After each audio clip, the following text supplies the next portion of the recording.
Tapi saya agak pengecut dikit nih kalau soal bola. Kenapa? Kalau itu klub kebanggaan saya jarang mau nonton langsung. Favoritnya bertanding. Ya, itu yang hebat kita tuh. Ternyata segala sesuatu tuh kalau diniati bisa ya bangun malam itu ya. Bisa ya. Sholat malam kadang susah ya. Coba aja di bola tuh kalau nggak kerjasama. Ada iri hati satu aja, repot tuh.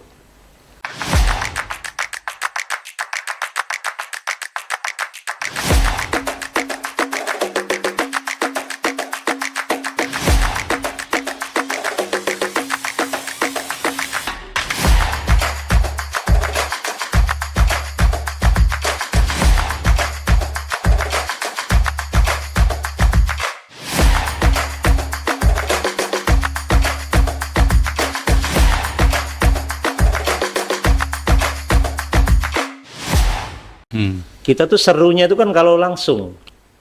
Ya, kalau sudah Nontonnya siaran langsung gitu Iya. ya.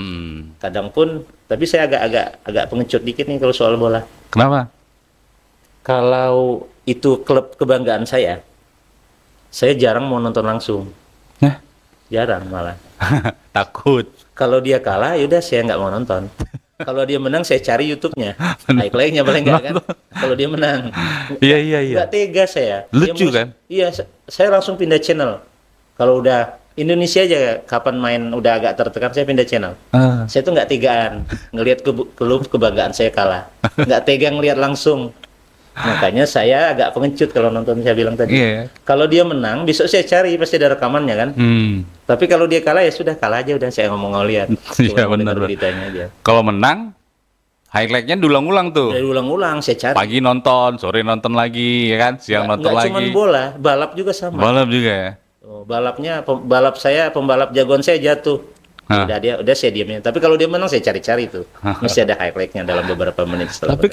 Tapi kan nggak seru gitu kalau tidak menyaksikan tim kita bertanding kalah, mau kalah pun dia, mau menang pun dia. Itu kan Iya. kadang-kadang kalau kita ganti channel gitu misalnya, udah kalah ganti kan, rasa penasarannya ada juga tuh kan. Iya.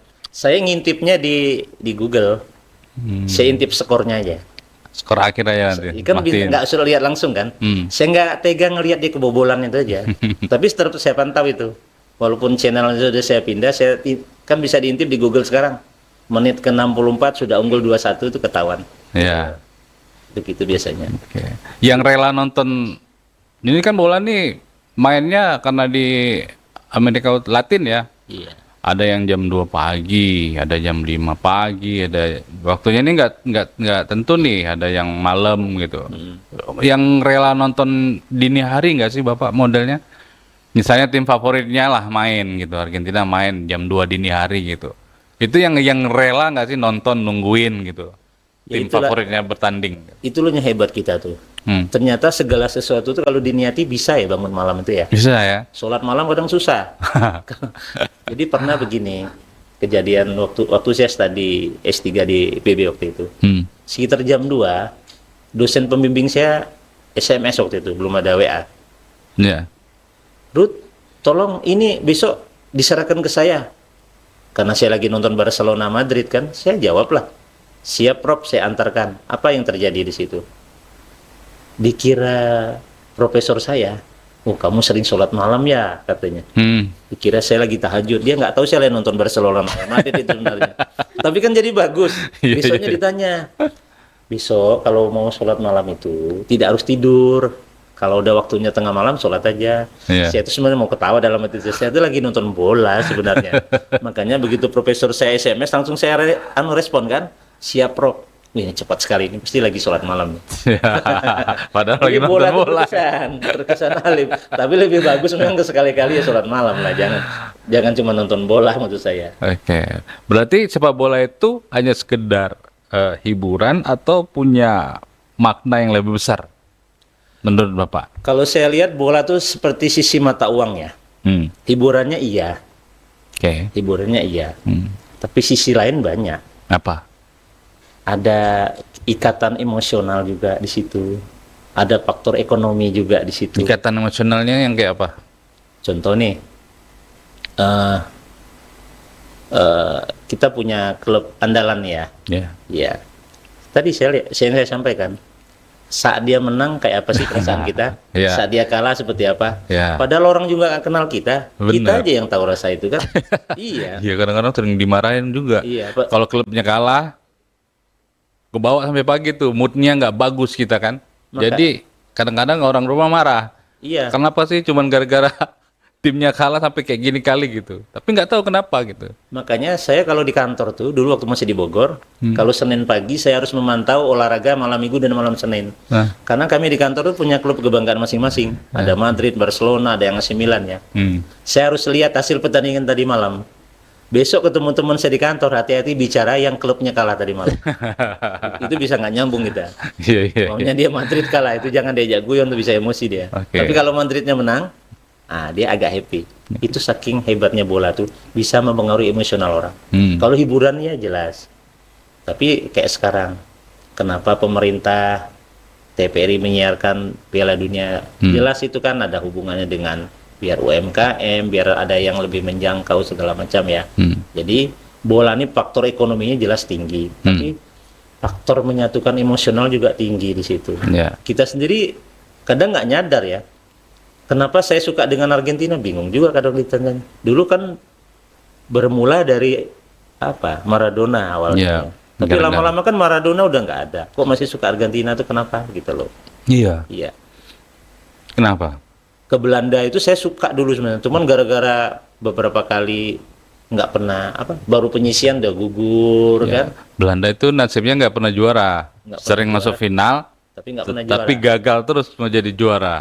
Kesian sekali Belanda itu. Ya itu makanya kata orang, kamu kenapa suka Belanda? Dia kan mantan penjajah kita. sih. Iya. Ya, saya bilang Kenapa Pak? Kenapa Belanda juga? Apa karena Ruud Gullit? dulu karena Ruud Gullit aja. Iya ya, Van Ada Ruud Basten. Gullit. Saya suka tendangan Ronald Koeman, tendangan geledeknya saya itu, suka. Itu ngeri tuh. Dia suka ngumpani orang tuh dari lini belakang langsung depan gawang. Gitu. Iya, iya. Nah itu. Sang kapten itu ya, kapten itu ya. Kapten dulu, Koeman ya. Ronald Koeman dulu. Saya sukanya. Kalau Ruud Gullit itu saya bingung juga suka Ruud Gullit itu apa gitu. Kliwir. Kiwil-kiwilnya aja suka sebenarnya. Lebih bagus Van Basten sih. Ya. Robin van Persie malah lebih oke dari dia sebenarnya. Brian Rickard ya. Dan Richard. Itu pemain-pemain Belanda legend dulu waktu itu. Legend, Ya. ya. Oke. Nah, banyak yang mengatakan sepak bola ini kan mengajarkan kerjasama tim gitu ya Pak. Iya. Nah, menurut Bapak seberapa penting sih nilai tersebut dalam kalau kita bawa ke dalam dunia kerja lah Pak? Ya, jika sepak bola ini kita kaitkan ke dunia kerja. Betul. Sepak bola ini kalau kita lihat kan, saya sering di komen ibu-ibu sih.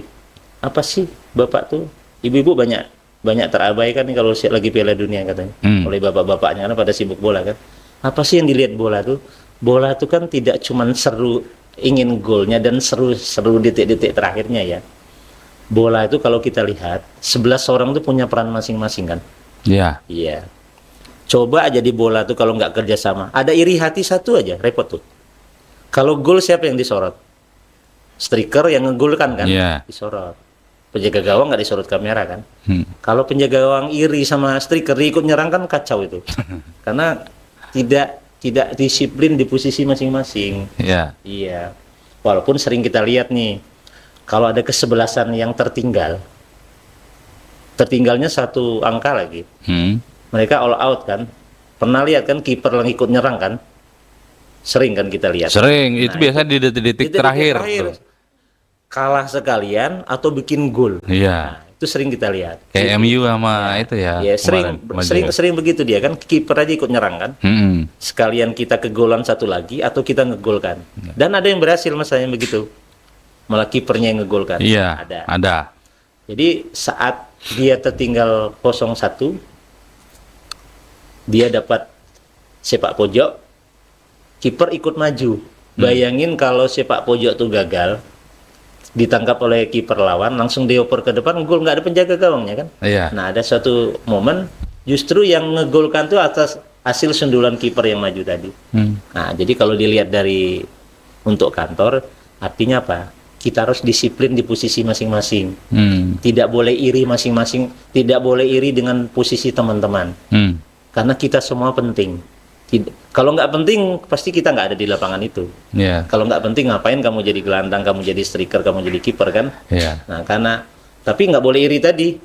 Nah, kayak mesin ada leluconnya ya. Kalau mesin itu iri-irian repot, nggak jalan kita. Kalau kata busi, kalau nggak ada saya nggak jalan. Pertalite-nya dengar. Kalau nggak ada saya juga nggak hidup mesin.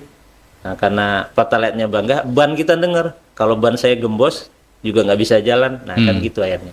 Artinya apa? Segala sesuatu berjalan dengan kerjasama tim. Ya, tapi nggak cuma kerjasama. Masing-masing anggota tim itu harus disiplin di posisi masing-masing. Di kantor ini mungkin dia ini nggak cocok sebagai orang lapangan, mungkin cocoknya di administrasi. Berarti dia nggak cocok striker, dia cocoknya striker. jadi back Iya. nih di belakang gitu ya. Nah, ini sering kita alami di kantor ini. Ah. Saya kalau ada staf saya yang kurang bagus kerjanya, saya nggak bilang dia jelek. Saya akan evaluasi. Mungkin saya salah naruh dia di situ. Posisi. Mungkin saya naruhnya salah. Mungkin dia saya taruh di sini. Karena ya saya yakin semua orang tuh punya potensi. Ya. Coba Messi dijadiin back, nggak jadi kan? Iya, nggak jadi dia. Nalurinya juga Nalurinya beda. beda kan. Nalurinya beda, keterampilannya beda, seperti itu. Ya, kira-kira seperti itu kalau kita tarik ya di bola itu. Walaupun kadang pelatih kalau gelandang kiri kanan itu kan, atau dia pemain penyerang depan jadi penyerang lubang segala macam itu kan itu strategi pelatih ya. Ya. Tapi intinya ada strategi yang bisa kita tarik dari bola tuh untuk manajemen di kantor saya kira. Oke, jadi bola itu menurut Bapak banyak bisa menyatukan atau justru bisa memunculkan perbedaan? Jadi bola ini kalau saya lihat paradok ya, bersifat paradoksional menurut saya bola itu. Ini agak serius nih. Iya, agak deep paradoksional. dikit. Iya. Jadi paradoksional itu artinya apa? Orang melihat itu seolah-olah nggak baik, tapi sebenarnya dia baik. Makanya kita lihat bola itu bersatunya banyak, tapi kan banyak kerusuhan juga kan? Iya. Kenapa Persib sama Persija kemarin pertandingannya dipindahkan ke Kaltim? Itu untuk mengurangi supporternya biar tidak tapi gesekan juga kan walaupun dikit gitu loh. Betul. Karena sifatnya bola itu paradoksional. Kalau pertanyaan tadi, kira-kira bola itu bisa menyatukan atau bikin kerusuhan? Nah, tergantung konteksnya ya. Yeah. Tapi saya melihat di sini lebih banyak untuk menyatukan. Kalau udah bola itu udah nggak jelas lagi agamanya apa, jenis kelaminnya apa, dia dari mana. Justru dia, karena sifat bola itu inklusif, dia terbuka untuk semua orang, siapapun bisa. Ya, kalau bola itu. Apalagi timnas ya. Timnas kita kan. Kalau yang bertanding timnas gitu kayaknya terasa gitu kan. Terasa bersatunya gitu. Semua masalah-masalah yang ada tuh hilang sebentar gitu. Nampak kekompakannya, apalagi habis main disetelkan lagu Tanah Airku, sekarang kan lagu wajib itu kalau Tanah Airku itu. Coba penonton yang ribuan beli kaos tuh nggak disuruh kan? Ya, beli sendiri dia. Makanya di bola itu menang kalah di bola itu, kalau menang bangga, terus kalau kalah gimana? Tetap bangga kita kan? Kenapa masih bangga? Saya ingat waktu kuliah dulu, saat saya dapat nilai D, D itu sebenarnya lulus, cuman di bawah 2 nilainya kan, dia nggak lulus. Kalau nggak lulus sekali kan nilainya 0. Saat kita ada teman lain juga dapat D, kita nggak jadi sedih. Wah, ada juga yang nggak lulus, nggak cuma saya. Nah, jadi justru kalau saat tim kita kalah atau dia lagi tidak bagus tuh justru meningkatkan kebersamaan kalau saya. Oke. Apa kesamaan seorang pelatih dengan seorang pemimpin instansi? Bapak kan seorang pimpinan instansi. Apa yang membedakan apa kesamaan lah seorang pelatih dengan pimpinan instansi? Seperti saya sampaikan di depan tadi, kalau bola itu yang jelas, ya kalau di kantor kan mesti tiap tahun ada perencanaan kan ya. Apa nih kegiatan kita tahun depan? RRI apa nih? Kegiatan tahun depan, programnya apa? Dan di situ ada keuangan. Nah, harus didukung oleh uang. Oke, program siap, uang siap, siapa yang ngerjakan? Ada tim kan? Di bola juga sama. Seperti sekarang ada klub-klub di Indonesia ini punya pelatih baru kan? Persija ada pelatih baru Sintayong. Pasti dia ada deal dengan manajemen. Saya mau melatih Persija kalau si A, si B ditarik ke tim. Karena dia mau bekerja ini. Sama, bola juga begitu kan? Bola udah begitu. Di kantor juga gitu. Oke. Saya ada kegiatan swasembada pangan nih sekarang. Nah, saya Kepri ini pulaunya beda-beda. Saya udah punya tim. Kalau ke Natuna si A, kalau ke Lingga si B, kalau ke Bintan ini. Kalau saya taruh orang, itu nggak jalan. Berarti sudah ada formasi. Ada formasi, Masing-masingnya udah ada sesuai formasi, gitu sesuai ya? kemampuan dan gaya masing-masing. Hmm. Contoh, dia ini orang Karimun. Dulu orang Karimun, nggak mungkin saya taruh di Natuna. Untuk mempermudah koordinasi, bagusnya saya taruh di Karimun. Ya. Biar ketemu bupatinya gampang. Jadi bola juga sama kan? Nggak mungkin orang naruh di penyerang ditaruh di back atau Yeah. sayap seperti itu. Oke. Jadi ada lah kesamaannya banyak. Kalau Bapak seorang pelatih, seperti apa Pak pilih? Tegas, pelatih yang tegas, pelatih yang santai, atau pelatih yang lebih memotivasi? Di mana-mana biasanya pelatih itu yang sangat ditekankan itu disiplin. Disiplin. Disiplin. Kata kuncinya disiplin. Kita banyak kan melihat ya. Yang kita tunggu itu apa kadang? Rilis pemain yang akan dibawa ke Piala Dunia nih. Ditunggu-tunggu sama kita. Kalau si A nggak dipilih ya, si B nggak dipilih. Ya. Ya, itu biasanya gara-gara disiplin. Ya. Iya. Gara-gara disiplin, kadang pelatih juga lihat kebugaran. Kenapa si A tidak ditarik, diajak ke Piala Dunia? Kebugarannya di bawah standar kata pelatih. Dia nggak bugar itu karena nggak disiplin. Nggak disiplin, dia tidur malam, makannya nggak ini. Jadi kata kuncinya disiplin kalau saya pelatih. Tegas itu urusan berikutnya. Kita tegas juga kalau dia memang nggak disiplin juga susah. Oke. Disiplin dulu kalau saya. Lihat pemain itu kan kalau disiplin di posisi masing-masing aman kan. Sering kebobolan karena nggak disiplin. Dia gatel aja kepengen ikut nyerang, bobol gawang kita. Nah itu menurut saya. Oke, berarti pelatih yang disiplin ya. Utama, walaupun banyak ya. Tapi kalau di ranking nomor 1 disiplin kalau saya. Oke. Ya.